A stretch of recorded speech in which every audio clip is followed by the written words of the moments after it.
Hello, everyone. This is Stephen Stewart on behalf of Mistango River Resources, and welcome to Mistango's first ever webinar. Here is the forward-looking statement, the disclaimer, which effectively says Mistango is in the exploration business, and there are certain risks that you need to be aware of. So, lots has happened over the last 6 months since me and my group got involved in Mistango. Through another company called Ore Finders, we became the largest shareholder and requisitioned a shareholder meeting and made certain maneuvers to assume control of the board of directors and by extension the company. Long story short, that has now occurred. I'm not going to focus on what happened. I'm solely going to focus on the company going forward, and most importantly, its assets and trying to create value for shareholders. That's what we're up to. We were attracted to Mistango initially because we saw a disconnect between price and value. That's what we're after. The price we paid did not reflect the value that is in this company, but certain things needed to happen with respect to changes. Those changes have now happened, the fundamental ones. There's certainly going to be changes going forward in terms of how we operate this company and what we focus on. But in my opinion, tremendous value has occurred, creation of value as a result of the change in leadership. So I'm not going to focus on the past and what happened. Anybody can reach out to me and discuss more in detail, but what I'm focused on is the future. So Mistango is now reborn. It's completely under new management, completely under a new board, and it has a series of fantastic assets. It has one in particular, which is called the Omega. And I will use some comparables. As I said, the company has been overlooked and tremendously undervalued. I know that's a bit of a cliche in the junior mining industry, but in this is a particular good case. Let's talk round figures. Mistango River Resources owns outright 100% on patented ground, meaning we own the surface rights. There's no work obligations. The property is not going anywhere. Round figures, it owns 600,000 ounces at a pretty good grade at 1.5% gold, 1.5 grams per ton gold. Again, round figures, and it's all near surface. It's actually 585, but just as I said, I'm rounding. But it's in a single cohesive resource. It is open pitable. Theoretically, there's still work to define that. And its market cap is about $2 million. In fact, it's less than that as its most recent close. We look at a comparable, great company done by our friends, Gatling Resources. They are literally right beside us. They've got, again, round figures, about 1 million ounces. Those 1 million ounces are dispersed over 3 different deposits on their land package, so it's not a cohesive resource. It's a great resource, but it's not a cohesive one like that of Omega. It is underground. They're doing some drilling right now. They're getting great results, but it's deep, and their market cap is on the order of 10 times. In fact, probably more. It's that market cap was $30–40 million just a few months ago. The long and short of it is this is an example of comparable, an example of the value we see. We see Omega having a fantastic resource relative to its market cap. I think people ask why, what's wrong with it? Well, I don't think there's anything wrong with it at all. Again, I think this is a fantastic resource. I think the issues with the valuations reflect how the company was operated in the past. And again, that is all changed, and hence I anticipate that market cap of $2 million to change significantly. So that's a very high level, very simplistic view of comparables, but I think it's real.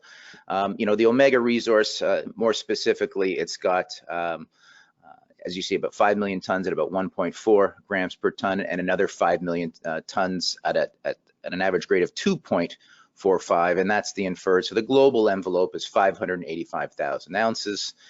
It is a past producer. It produced nearly 250,000 ounces of gold, which isn't a huge amount of production, but that's an awful lot of money. That's $40 million worth of gold. in today's dollars. It is the Omega is located in AAA real estate. Again, it's the Beverly Hills of real estate. It's right on the Cadillac Larder Lake break. It is very strategic to Agnico Eagle and their Upper Beaver / Upper Canada deposit. It's very strategic to Gatling, as we indicated, and I'll show you on the map. It's very strategic to Ore Finders, which is a company I'm well known to be affiliated with. In fact, I'm the CEO of that company, and others. It's also about 10 kilometers away from Kirkland Lake's Macassa mine. Macassa has been a tremendous success and turnaround. They're focusing on the South Lake mine complex, which has a huge amount of strike, which they're drilling towards us. So this area, call it the Ontario side or the Kirkland Lake camp on the Cadillac Larder Lake break, is to me one of the best places in the world to be. Obviously, jurisdiction wise, it's great, but you need the gold, and the Cadillac has the gold. Mind you, all of this is also directly beside the Kerr-Addison mine, which was one of Canada's best mines. So this is a little more details on the resource itself. The official resource estimate that was done a number of years ago, but is still valid. There has been more work done since this was compiled, and there certainly will be more work going forward. This is the map. This contextualizes it a little bit better there. Everybody can see the Omega resource there in sort of a brownish color there. It's straddled by Gatling and their Larder Lake project. Over further to the west, you see Ore Finders and its McGarry. It's got a high-grade resource, which is not too dissimilar to anything that Gatling has. In fact, Ore Finders McGarry has the best infrastructure in town. It's got a full mine head shaft, everything, and it's got a drift that actually goes over to the Larder Lake property. So the McGarry is incredibly strategic. And then you've got the in blue the Kerr-Addison, which is the granddaddy of really most assets in Ontario. It's nearly a 12 million ounce producer over 50 years. It is my opinion. Well, before I get to my opinion, then I want to point out the pink. The pink, of course, is Agnico Eagle. Agnico Eagle made their name on the Cadillac Larder Lake break, or I should say the Cadillac break, obviously over in Quebec, which you can see as the blue ends there. That is the Quebec-Ontario border. As soon as you go over there, you go into Rouen, to Val d'Or, and it's all the same rocks on the Cadillac. It's just a political border. Nothing changes other than the language and a couple other rules and regulations. But for all intents and purposes, these are the same rocks. The Quebec side has certainly seen a lot more attention as of late. We've seen assets trade between $35 and $80 an ounce. Meanwhile, on this break, all else equal, Omega was acquired. Not acquired, but Omega is trading at $1 or $2 an ounce, and it's high grade in a pit right on the same trend. So we see, again, going back, tremendous value and upside here. So this is a great place to be, and we're happy to be there. So the Omega mine is very strategic. It was once owned by, or this investment was once owned by Queenston, and of course Queenston were the developers of the Upper Beaver, and that was acquired by Osisko 1, meaning the original Osisko, and it eventually came into the portfolio of Osisko Gold Royalties after Agnico Eagle bought Osisko 1, etc. So the main types of geology here, I won't get too technical, but there is the flow ore, which is the famous flow ore from the Kerr-Addison, the green carbonate. And what I do want to point out, without getting too specific into whether it's green carbonate or quartz hosted, etc., I'll point out that the Omega mine. Okay, so this is where the quote unquote 43,101 ounces in the ground are. We take a different view, not a different view, but certainly our own view of the potential going forward on the Cadillac. Now, the Cadillac's obviously seen a lot of exploration over the past 100 years, but there's different ways of looking at these things. And, in particular, what's happened on the South Break complex over with Kirkland Lake and the Macassa, that is a totally new ore body relative to what the Macassa has been for the past 50, 70 years, whatever it's been. There are north-south breaks, splays, as they call them, that come off the main break. These areas are little traps for the gold to deposit, and these areas have not necessarily been looked at, certainly with the same intensity as, call it, on break, proper east-west. So that's where the proper break is. But there's these sub breaks, sub splays that have very interesting potential. They exist on our McGarry project. When I say our, I mean Orefinder's McGarry project. They exist on the Omega. So why am I talking about this?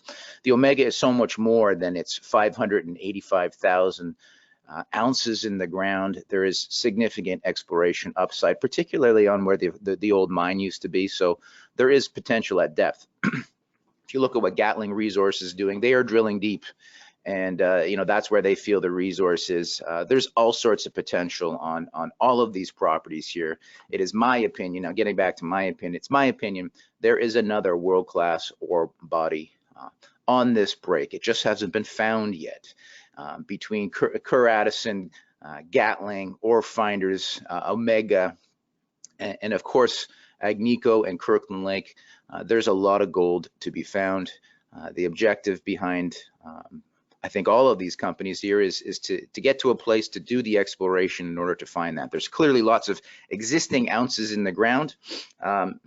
I think it's very clear that nothing right there right now is mineable. Otherwise, it'd be in production in the context of today. So more exploration is needed, but you're exactly in the area you want to be. If you want to drill that billion-dollar drill hole, I think your best odds, or some of the best odds, are doing it on the Cadillac. Okay, so I mentioned this. So next steps. So Mistango has undergone quite a big change. I can attest there's lots of action happening behind the scenes and understanding the data transfer, understanding what's what. So we are not only assessing all the corporate situation, we are also doing the same for the geology. We build our own models, our team here. So that's one thing we're getting up to. Shareholders and investors can expect to see these results coming out in the near term in terms of a model, so they can visualize and understand what we own and what we will do to expand that and look for new ore bodies. So that leads to the second point, which is, you know, generate exploration and drilling plans for Omega. That is coming, and of course there are other assets which I'm not even discussing for the purposes of this webinar, but there are other assets. There are other pieces of land in Kirkland Lake further to the west which are interesting, and there's also another asset called the Sackville, which is a VMS which has some pretty high-grade boulders, but those aren't going to be our focus going forward. We're looking for strategic alternatives for those non-core assets. Our focus will be on the Omega, and I think our shareholders can expect some news and potentially a financing coming out very soon in order to right the ship. That will be the first plan. I think the price for that financing will be aggressive in order to do it quick and get the company on even footing, and then that'll be the last of any aggressive financings. We will look to finance this thing at what we see the value and not necessarily the price. So that's it for now. My name is Stephen Stewart. This is our board of Mistango. These are the four gentlemen who will be in control of the decisions for the company going forward. Again, if there are any questions, I can be reached at these contacts here. Phone number is easiest, email, of course, and thank you for your time. And we look forward to turning Mistango around and creating value for all of us. Thank you.